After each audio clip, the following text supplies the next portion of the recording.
ഭാരത സംസ്കാരം എന്ന് പറയുന്നത് അത് യുഗങ്ങളെയും സഹസ്രാബ്ദങ്ങളെയും ഒക്കെ അതിജീവിച്ച് മുമ്പോട്ട് ഒരുപാട് സഞ്ചരിച്ചു വന്നതാണ്.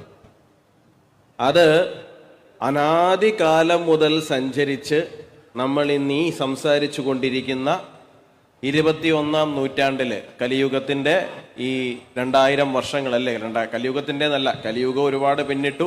ഈ ആധുനികമായ AD കലണ്ടർ തുടങ്ങി അത് 21-ാം നൂറ്റാണ്ട് നമ്മൾ എത്തി നിൽക്കുന്ന ഈ നിമിഷം വരെയും അത് സഞ്ചരിച്ച് എത്തുന്ന സമയത്ത് കാലാകാലങ്ങളിൽ അതൊരുപാട് ദുഷ്ടശക്തികളെ നേരിട്ടും ആ ദുഷ്ടശക്തികളോട് പോരാടിയും പൊരുതിയും കീഴടക്കിയും ഒക്കെ തന്നെയാണ് നമ്മൾ മുമ്പോട്ട് വന്നിട്ടുള്ളത്. നമ്മൾ ഹിരണ്യാക്ഷനെ നേരിട്ടു, ഹിരണ്യകശിപുവിനെ നേരിട്ടു, രാവണനെ നേരിട്ടു, കംസനെ നേരിട്ടു, ദുര്യോധനനെ നേരിട്ടു, അല്ലേ? അങ്ങനെ ഒരുപാട് ദുഷ്ടശക്തികളെ നേരിട്ട് തന്നെയാണ് മുമ്പോട്ട് വന്നിട്ടുള്ളത്. ഇന്ന് ഈ 21-ാം നൂറ്റാണ്ടില് പിണറായി വിജയനെയാണ് നേരിടേണ്ടി വരുന്നതെന്നുണ്ടെങ്കിൽ ആ പിണറായി വിജയനെയും കാലേ തൂക്കി നിലത്തടിച്ച് തന്നെ നമ്മൾ മുമ്പോട്ട് പോകും എന്നുള്ള കാര്യത്തിനകത്ത് ആർക്കും ഒരു സംശയവും ഉണ്ടാകേണ്ടുന്ന കാര്യമില്ല. തൻ്റെ ഭക്തന്റെ വിശ്വാസം സംരക്ഷിക്കുവാൻ വേണ്ടിയിട്ട് തൂണ് പിളർന്നിട്ട് നരസിംഹമൂർത്തിയായിട്ട് ഇറങ്ങി വന്ന സാക്ഷാൽ നാരായണന്റെ പിൻതലമുറയാണ് നമ്മളെന്നുണ്ടെങ്കിൽ യഥാ ഹി ധർമ്മസ്യ ഗ്ലാനിർഭവതി ഭാരത അഭ്യുത്ഥാനമധർമ്മസ്യ തദാത്മാനം സൃജാമ്യഹം. എപ്പോഴൊക്കെ ധർമ്മത്തിന് ഒരു കുറവ് സംഭവിക്കുന്നുവോ അപ്പോഴൊക്കെയും ധർമ്മത്തിനെ പുനഃസ്ഥാപിക്കുവാൻ വേണ്ടിയിട്ട് ഞാൻ സ്വയം അവതരിച്ചു വരും എന്ന് പറഞ്ഞതുപോലെ ഈ 21-ാം നൂറ്റാണ്ടിൽ അധർമ്മം കൊടുമ്പിരി കൊണ്ടാൽ, ധർമ്മത്തിന് എന്തെങ്കിലും ച്യുതി സംഭവിച്ചാൽ ആ ധർമ്മത്തിനെ പുനഃസ്ഥാപനം ചെയ്യുവാൻ വേണ്ടിയിട്ട് 100 വർഷങ്ങൾക്ക് മുമ്പ് ഡോക്ടർ ഹെഡ്ഗേവർ എന്ന് പറയുന്ന മനുഷ്യൻ ഒരു സംഘടനയ്ക്ക് അവതാരപ്പിറവി പോലൊരു രൂപം കൊടുത്തിട്ടുണ്ട്. ആ സംഘടനയ്ക്ക് ഒരു രാഷ്ട്രീയ മുഖമുണ്ട്. ആ രാഷ്ട്രീയ മുഖം എന്ന് പറയുന്നത് ഭാരതീയ ജനതാ പാർട്ടിയാണ്. ഹിരണ്യകശിപുവും രാവണനും ഒക്കെ എങ്ങനെ ഈ നാട്ടിൽ നിന്ന് ഇല്ലാണ്ടായോ അതുപോലെ ഏത് പിണറായി വിജയനും ഞങ്ങളുടെ നേരെ വെല്ലുവിളിച്ചുകൊണ്ട് വന്നു കഴിഞ്ഞാൽ ഈ ഭൂമി മലയാളത്തിൽ നിന്ന് തന്നെ ആ ആശയങ്ങളെ അപ്രസക്തമാക്കി കളയുവാൻ വേണ്ടിയിട്ടുള്ള കരുത്തുമാർജവുമുള്ള പ്രസ്ഥാനം ഇന്നിവിടെയുണ്ട്. ഈ ശബരിമല വിഷയത്തില് സത്യവാങ്മൂലം ദേവസ്വം ബോർഡ് തിരുത്തി കൊടുക്കും എന്നൊക്കെ പറഞ്ഞുകൊണ്ട് കഴിഞ്ഞ ആഴ്ച ഒരു വാർത്ത വരികയുണ്ടായി.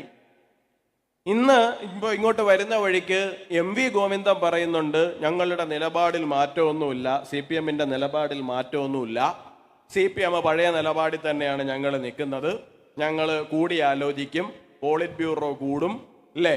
പിന്നെന്താ, സെൻട്രൽ കമ്മിറ്റി കൂടും, AKG സെന്ററിനകത്ത് ഞങ്ങളിരുന്ന് കട്ടൻ ചായയും പരിപ്പോടെയൊക്കെ തിന്നിട്ട് ശബരിമലയിൽ എന്ത് നിലപാടെടുക്കണമെന്ന് ഞങ്ങൾ ആലോചിക്കും, എന്നിട്ട് സുപ്രീം കോടതിയിൽ പോകും. കഴിഞ്ഞ ആഴ്ച ചാനലുകാർ എന്നോട് ചോദിച്ചു, CPM-ന്റെ നിലപാടിനെ കുറിച്ച് നിങ്ങൾക്ക് എന്താണ് അഭിപ്രായം? ഞാൻ പറഞ്ഞു, എനിക്ക് പ്രത്യേകിച്ച് അഭിപ്രായമൊന്നുമില്ല. അപ്പൊ എന്നോട് ചോദിച്ചു, അതെന്താ അഭിപ്രായം ഇല്ല എന്ന് പറയുന്നത്? അങ്ങനെ പറയാൻ പറ്റുമോ? കാരണം CPM ഒരു നിലപാടെടുത്തു കഴിഞ്ഞാൽ ആ നിലപാടിന് വളരെ പ്രസക്തിയില്ലേ സുപ്രീം കോടതിയിൽ? ഞാൻ പറഞ്ഞ CPM എന്ത് നിലപാടെടുത്താലും ശബരിമലയിൽ എന്താ പ്രശ്നം? CPM-ന്റെ നിലപാടിന് എന്താ ഈ നാട്ടിൽ പ്രസക്തിയിരിക്കുന്നത്? CPM എന്ത് നിലപാടും എടുക്കട്ടെ, കേരളത്തിലെ ഹിന്ദുക്കൾക്ക് ഒരു നിലപാടുണ്ട്. എന്താണ്? കേരളത്തിലെ ഹിന്ദുക്കൾക്ക് ഒരു നിലപാടുണ്ട്. നിങ്ങളുടെ നിലപാടൊന്നും ഇവിടെ വിഷയമല്ല. നിങ്ങൾ സുപ്രീം കോടതി പോവുകയോ സത്യവാങ്മൂലം നിങ്ങൾക്ക് തോന്നിയതുപോലെ കൊടുക്കുകയോ വീണ്ടും ബിന്ദു അമ്മിണിയെ കേറ്റു എന്ന് പറയോ, നിങ്ങൾ എന്തോ നിലപാടെടുക്കുന്നത്? ഞങ്ങൾക്കൊരു നിലപാടുണ്ട്. ഞങ്ങളുടെ നിലപാടെ അവിടെ നടക്കൂ. ഇനി ഏത് കോടതി പോയി നിങ്ങൾ എന്ത് വിധി വാങ്ങിച്ചുകൊണ്ട് വന്നിരുന്നാലും ശരി തന്നെയാണ്, കേരളത്തിലെ ഹിന്ദു സമൂഹത്തിനൊരു നിലപാടുണ്ട്. അതുകൊണ്ട് ഈ നാട്ടിലെ കമ്മ്യൂണിസ്റ്റുകാരോട്, സഖാക്കളോട്, പിണറായി വിജയനോട് വെല്ലുവിളിച്ച് തന്നെ പറയുകയാണ്, ആണായിട്ട് പറന്നവന്മാരുണ്ടെന്നുണ്ടെങ്കിൽ ശബരിമലയെ കൊണ്ടുപോയിട്ട് നിങ്ങൾക്ക് തോന്നുന്ന നിലപാടെടുത്തോ, ഞങ്ങൾ പറയുന്നത് ഈ നാട്ടിൽ നടക്കൂ. BJP പറയും എന്ത് നടക്കണമെന്ന്, അത് മാത്രമേ ഇവിടെ നടക്കൂ. കാരണം സാക്ഷാൽ ശബരിമലയില് കരിമലയ്ക്ക് മുകളില് 18ാം പടിക്ക് മുകളില് സാക്ഷാൽ ശബരിമല ശ്രീധർമ്മ ശാസ്താവ് ഇരിപ്പുണ്ട്. അവിടെ അയ്യപ്പ സ്വാമി ഇരിപ്പുണ്ട്. ആ അയ്യപ്പ സ്വാമിക്കൊരു തീരുമാനമുണ്ട്. ആ തീരുമാനമേ ഇവിടെ നടക്കൂ. കാരണം ജീവൻ കൊടുക്കാനും ജീവിതം കൊടുക്കുവാനും വേണ്ടി തയ്യാറായിട്ട് ലക്ഷക്കണക്കിന് ചെറുപ്പക്കാര് ഞങ്ങൾ പുറത്തുണ്ട്. നിങ്ങൾക്ക് ഞങ്ങളുടെ നേതാക്കളെ പിടിച്ചിട്ട് 20 ദിവസവും 50 ദിവസവും ഒക്കെ ജയിലിലിടാം. ഞങ്ങളുടെ പ്രവർത്തകരെ പിടിച്ച് ദിവസങ്ങളോളം ജയിലിലിടാം. നിങ്ങൾ എന്തൊക്കെ ചെയ്തിരുന്നാലും ശരി തന്നെയാണ്. ഏറ്റവും ഒടുവിൽ സംഭവിക്കുവാൻ പോകുന്നത് ഞങ്ങൾ പറയും നിലപാട്, BJP പറയും നിലപാട്, കോൺഗ്രസ്സുകാരെ പോലെ കൊഴാന്നല്ല നിലപാട് പറയാൻ പോകുന്നത്.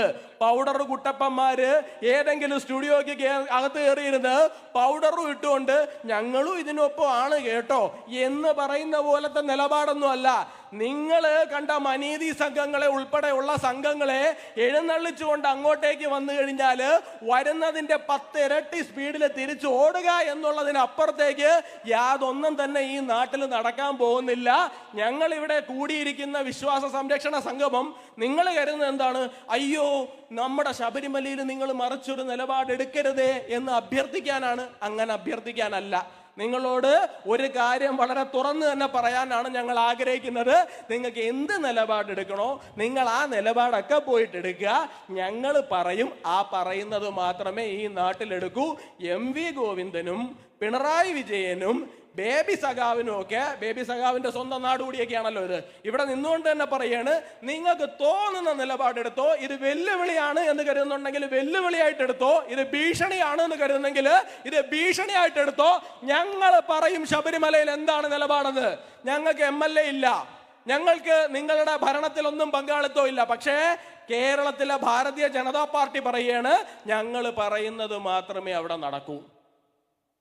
നിങ്ങൾ കുറെ കാലമായി കേരളത്തിലെ ഹൈന്ദവ സമൂഹത്തിന് നേരെ വെല്ലുവിളികളുമായിട്ട് വരാൻ തുടങ്ങിയിട്ട്. തൃശ്ശൂർ പൂരം എന്തായിരുന്നു? തൊട്ടു മുമ്പ് വരെയുള്ള പൂരം വരെയുള്ള നിങ്ങളുടെ വെല്ലുവിളി? ആന എഴുന്നള്ളിപ്പ് അനുവദിക്കില്ല, വെടിക്കെട്ട് നടത്താൻ അനുവദിക്കില്ല. വലിയ പ്രശ്നമായിരുന്നു. എന്താ? പുരോഗമനവാദത്തിന്റെ ഭാഗമായിട്ട് ഇതൊന്നും ഈ നാട്ടിൽ നടപ്പിലാക്കാൻ സംഭവിക്കില്ല. ഇത്തവണ എന്ത് സംഭവിച്ചു? വാലും ചുരുട്ടി മിണ്ടാതിരുന്നു. എന്നിട്ട് എന്താ? ഞങ്ങളാണ് ഭംഗിയായിട്ട് പൂരം നടത്താൻ വേണ്ടി വരുന്നത്. നിങ്ങൾ 25 ആനയാണ് എഴുന്നള്ളിക്കുന്നത്, എന്നാൽ ഞങ്ങൾ 30 ആന എഴുന്നള്ളിക്കുക. ഇത്രയേ ഉള്ളൂ നിങ്ങളുടെ നിലപാട്. കാരണം എന്താ? തൃശ്ശൂരിലെ ജനത താമരയ്ക്ക് വോട്ട് ചെയ്തു. സുരേഷ് ഗോപി എന്ന് പറയുന്ന മനുഷ്യനെ ജയിപ്പിച്ചു. ഇപ്പൊ പറയുന്നത് എന്താ? സുരേഷ് ഗോപി ആയതുകൊണ്ട് ജയിച്ചതാണ്. ഇവര് തന്നെയാണ് കുറച്ച് ആളുകൾക്ക് മുമ്പ് പറഞ്ഞത് എന്താണ്? സാക്ഷാൽ നരേന്ദ്രമോദി കേരളത്തിൽ വന്നു നിന്നാലും കേരളത്തിൽ ആരും ജയിക്കാൻ പോകുന്നില്ല, കേരളത്തിൽ ഒരു MP ഉണ്ടാവുന്നില്ല. നരേന്ദ്രമോദി ഒന്നും വരേണ്ടി വന്നില്ല. ഒരു സുരേഷ് ഗോപി വന്നപ്പോൾ തന്നെ തൃശ്ശൂരിൽ നിങ്ങളുടെ ചീട്ട് കീറുന്ന സാഹചര്യം ഉണ്ടായി എന്നുണ്ടെങ്കിൽ നിങ്ങൾക്ക് വളരെ നന്നായിട്ടറിയാം. ഹിന്ദുക്കളുടെ മെക്കിട്ട് കയറി ചൊറിയാൻ തുടങ്ങിക്കഴിഞ്ഞു കഴിഞ്ഞാൽ ഇതുപോലത്തെ പണികൾ നിങ്ങൾക്ക് കിട്ടിത്തുടങ്ങുമെന്ന്.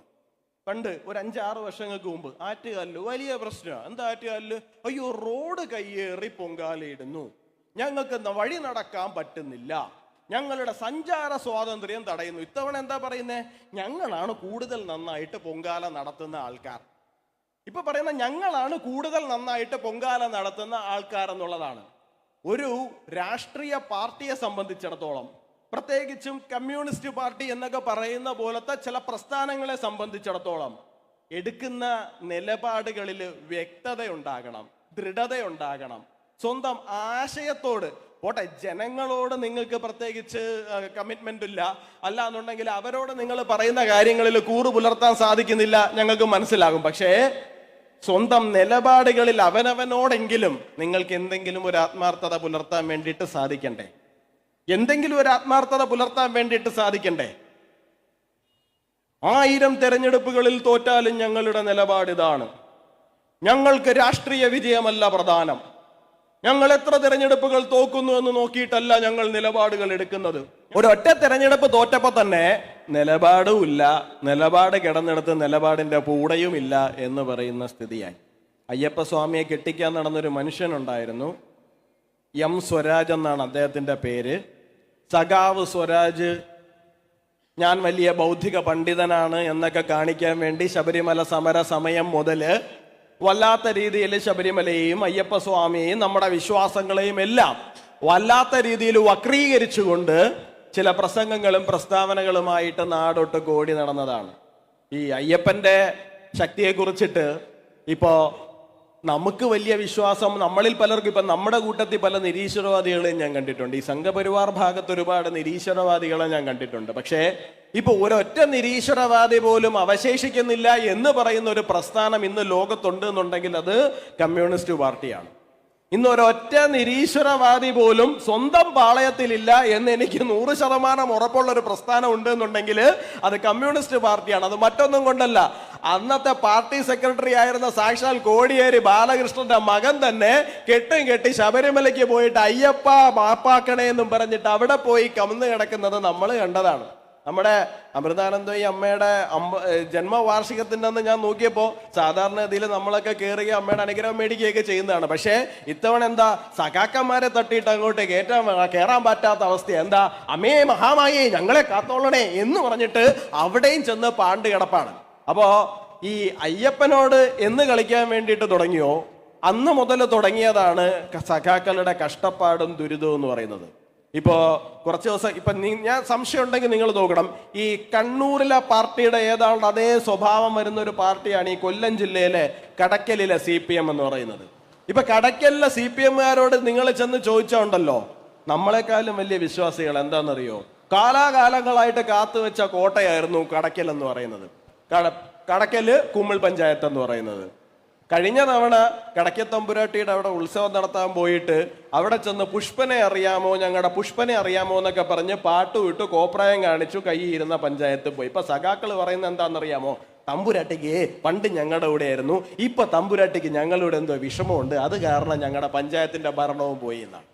നമ്മുടെ ഗുരുവായൂരപ്പന്റെ അടുത്ത് നിന്നിട്ട് ഒരാള് വലിയൊരു അഹങ്കാരം കാണിച്ചായിരുന്നു കുറച്ച് നാളുകൾക്ക് മുമ്പ്. ആ വിളക്കിന്റെ അവിടെയൊക്കെ ചെന്ന് നിന്നിട്ട്, ആ വെളിച്ചം കാണുന്നിടത്താണോ ഗുരുവായൂരപ്പൻ ഇരിക്കുന്നത് എന്നൊക്കെ പറഞ്ഞ് ചോദിച്ചിട്ട് വന്നു. ഇപ്പൊ ഇരിക്കാനും നിൽക്കാനും കിടക്കാനും ഒന്നും വയ്യാത്ത അവസ്ഥയിലായിട്ടുണ്ട് പാവത്തിന്. എന്തായാലും അതൊരു വഴിക്ക് പോട്ടെ. അപ്പോ ഞാൻ വളരെ പെട്ടെന്ന് അവസാനിപ്പിക്കുകയാണ്. ഈ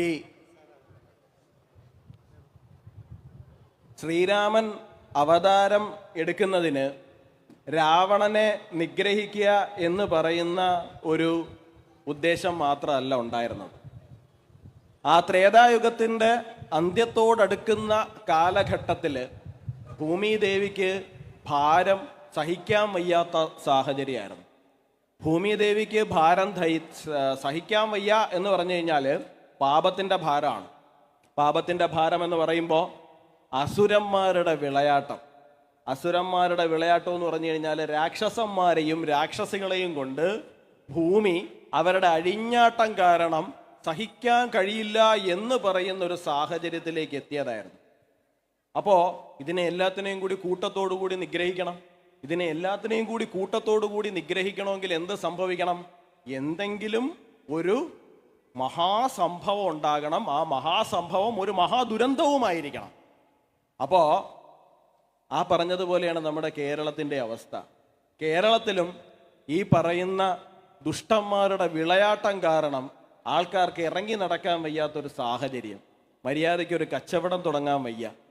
ഞാൻ പണ്ടൊരു ചർച്ചയിൽ പറഞ്ഞതുപോലെ തന്നെ ഒരു ബേക്കറി തുടങ്ങിയ അതിൻ്റെ മുമ്പിൽ വരെ കൊടിയും കൊണ്ട് കുത്തി സമരം. നാട്ടുകാർക്ക് ഒരു തരത്തിലും ജീവിക്കാൻ വയ്യാത്ത സാഹചര്യം. അപ്പോൾ ഈ ദുഷ്ടന്മാരെ എല്ലാത്തിനെയും കൂടി ഒരുമിച്ച് അങ്ങ് തീർക്കണമെന്നുണ്ടെങ്കിൽ എന്ത് സംഭവിക്കണം? എന്തെങ്കിലും ഒരു മഹാസംഭവം ഉണ്ടാകണം.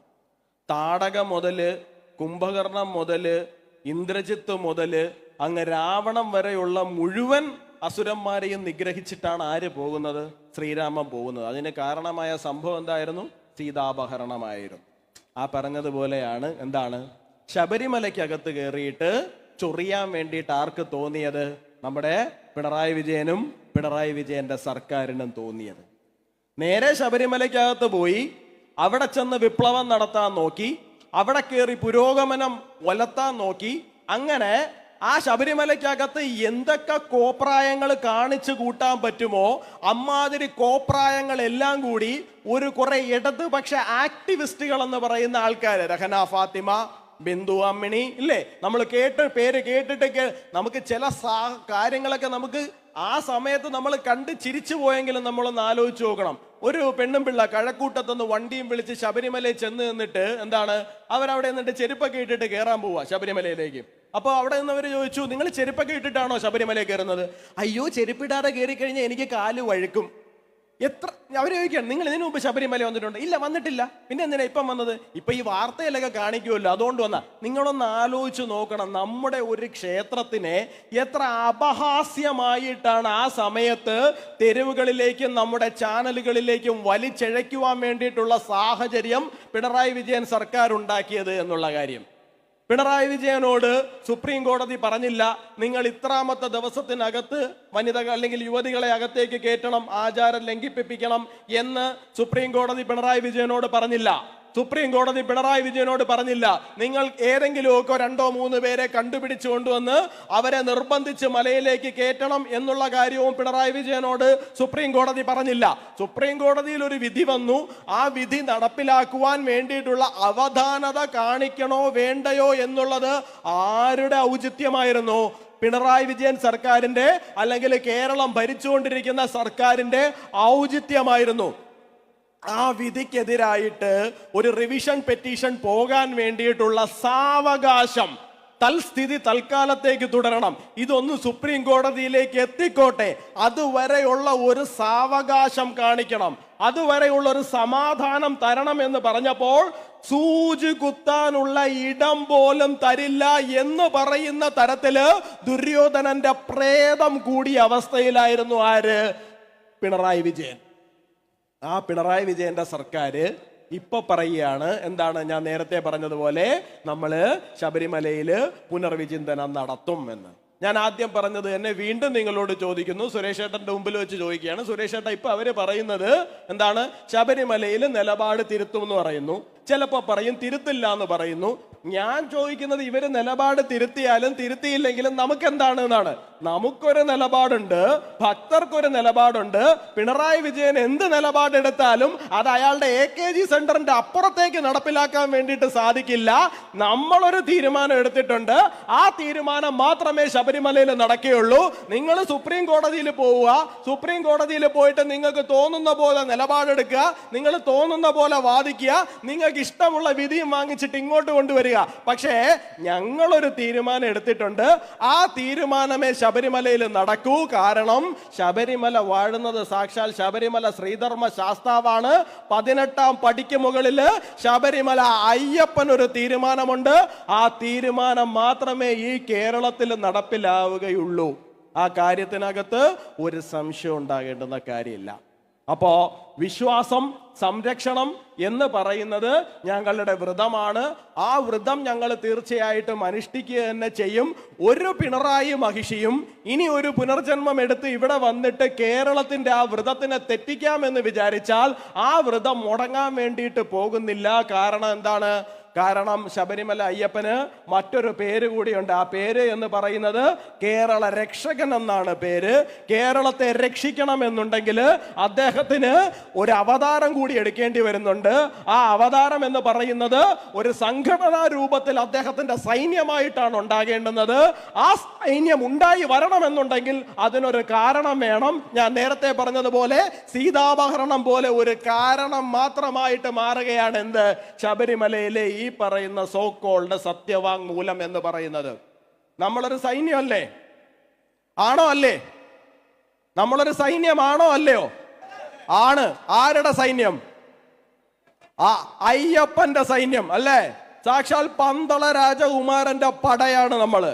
ആ പട ഇവിടെ ജീവനോടെ നിൽക്കുന്ന സമയത്ത് ഏതെങ്കിലും പിണറായി വിജയൻ വന്ന് പറഞ്ഞാൽ തകർന്നു പോകുന്നതാണോ നമ്മുടെ വിശ്വാസം എന്ന് പറയുന്നത്? അല്ല. ഒരു പിണറായി വിജയനെയും നമ്മുടെ ക്ഷേത്രങ്ങൾക്കകത്തേക്ക് കയറുവാനോ ഞങ്ങളുടെ വിശ്വാസങ്ങളെ തകർക്കുവാനോ ഞങ്ങൾ ഇവിടെ ജീവനോടെ ഉള്ളപ്പോൾ സമ്മതിക്കില്ല. അത് മറ്റൊന്നും കൊണ്ടല്ല, ഞങ്ങളാണ് ആ സൈന്യം, അയ്യന്റെ സൈന്യം, അയ്യപ്പന്റെ സൈന്യം. ഞങ്ങളുടെ പടനായകനാണ് ഇവിടെ കറുപ്പെടുത്ത് നമ്മുടെ മുന്നിലിരിക്കുന്നത്. അദ്ദേഹം മുന്നിൽ നിന്ന് നയിച്ചുകൊണ്ട് നമ്മൾ മുമ്പോട്ട് പോകാൻ പോവുകയാണ്. ഇവിടെ ഒരു മഹിഷിയും ഒരു പിണറായിയും ഒരു CPM-ഉം ഒരു ഗോവിന്ദനും വരില്ല. ഇപ്പൊ വലിയ പ്രശ്നമായിട്ട് ഇറങ്ങിയിരിക്കുക എന്താ? നാട്ടിലൊക്കെ ഭജന പാടുന്നുണ്ട്, നാട്ടിലൊക്കെ ഭജന പാടുന്നുണ്ട്. ഈ ഭജനയൊക്കെ വലിയ പ്രശ്നമാണ് കേട്ടോ. പിന്നെന്താ നല്ലത്? ആരെങ്കിലും കഞ്ചാവ് അടിച്ചിട്ട് എവിടെയെങ്കിലും ചെന്ന് നിന്ന് തുള്ളിയാ അവിടെ കല്യാണം നടത്താൻ പോകലാണ് ഇപ്പോഴത്തെ പണി. പണ്ടത് പോളിറ്റ് ബ്യൂറോ ആയിരുന്നു, ഇപ്പൊ അത് മാരേജ് ബ്യൂറോ ആയിട്ട് മാറിയിട്ടുണ്ട്. പണ്ട് പോളിറ്റ് ബ്യൂറോ ആയിരുന്നു, ഇപ്പൊ marriage bureau. Broker Govindan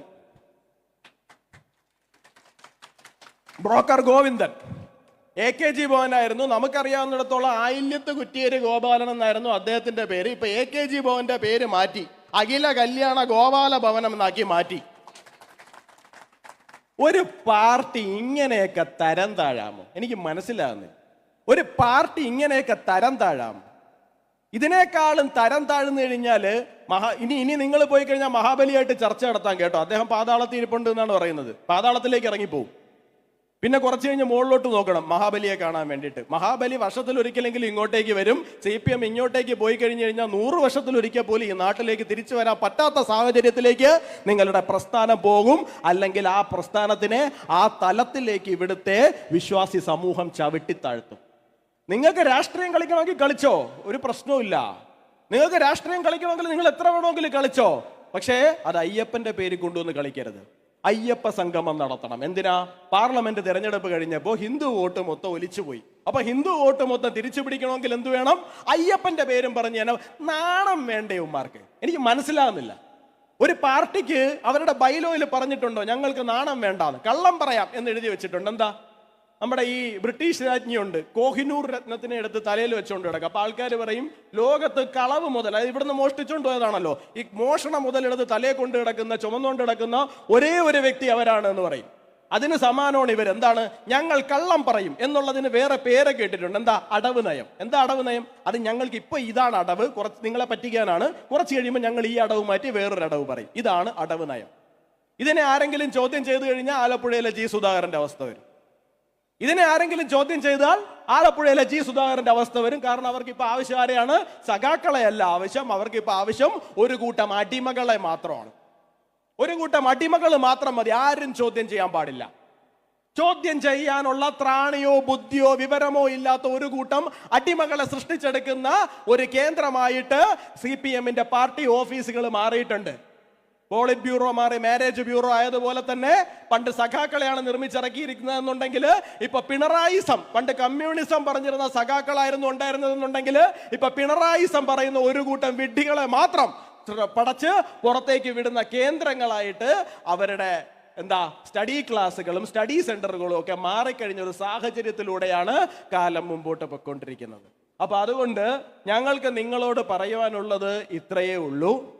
Keralam എന്ന് പറയുന്നത് ഭാരതത്തിൻ്റെ അഭിവാജ്യമായിട്ടുള്ള ഘടകമാണ്. ഞാൻ കഴിഞ്ഞ ദിവസവും നമ്മുടെ ഹിന്ദു ഏകതാ സമ്മേളനത്തിൽ പറഞ്ഞൊരു കാര്യമുണ്ട്. അതായത് പലരും പറയും എന്താണ്, ഭാരതത്തിൻ്റെ 4 ചുറ്റും എന്തുണ്ട്? ശങ്കരാചാര്യർ സ്ഥാപിച്ച 4 മഠങ്ങളുണ്ട്. ഇപ്പൊ ശങ്കരാചാര്യർ സ്ഥാപിച്ച മഠങ്ങളിൽ പോകണമെങ്കിൽ എവിടെ പോകണം? ഭാരതത്തിന്റെ 4 അറ്റത്തേക്ക് പോകണം. അങ്ങനെയല്ല കേട്ടോ, അതിനെ തിരിച്ച് ചിന്തിക്കണം. എന്താ? 8-ാം നൂറ്റാണ്ടിൽ ശങ്കരാചാര്യർക്ക് മനസ്സിലായി വലിയൊരു അപകടം വരാൻ പോകുന്നുണ്ട്, ഭാരതത്തിനൊരു രക്ഷ എഴുതി കെട്ടണം. അങ്ങനെ അദ്ദേഹം ഭാരതത്തിന്റെ 4 കോണിലും 4 മഠങ്ങൾ സ്ഥാപിച്ചു. ആ 4 മഠങ്ങൾക്കകത്ത് ഭാരതം സുരക്ഷിതമായിട്ട് നിന്നു. ആ ശങ്കരാചാര്യർ ജനിച്ചത് ഈ മലയാള മണ്ണിലാണ് എന്നുണ്ടെങ്കിൽ, ഈ കേരളത്തിന്റെ മണ്ണിലാണ് എന്നുണ്ടെങ്കിൽ, ഭാരതത്തെ വീണ്ടെടുത്ത ആ ശങ്കരാചാര്യന്റെ പിൻതലമുറയിൽപ്പെട്ട ഞങ്ങൾ പറയുന്നു, നിങ്ങളുടെ കമ്മ്യൂണിസം ഇവിടെ ചെലവാകാൻ വേണ്ടിയിട്ട് പോകുന്നില്ല. ഞങ്ങൾ തീരുമാനിക്കുന്നതേ നിങ്ങൾ നടത്തൂ. വേണമെന്നുണ്ടെങ്കിൽ നിങ്ങൾ വരും ദിവസങ്ങളിൽ AKG സെന്ററിന്റെ അകത്ത് വരെ ഭജന നിങ്ങളെ കൊണ്ട് നടത്തിപ്പിക്കാൻ വേണ്ടിയിട്ട് ഞങ്ങൾക്കറിയാം. ആ തലത്തിലേക്ക് കേരളത്തിന്റെ രാഷ്ട്രീയ സാഹചര്യത്തെ ഞങ്ങൾ കൊണ്ടെത്തിക്കും എന്ന് ഉറപ്പ് പറഞ്ഞുകൊണ്ട് ഞാൻ എൻ്റെ സംസാരം നിർത്തുന്നു. എല്ലാവർക്കും നന്ദി, നമസ്കാരം, വന്ദേ മാതരം.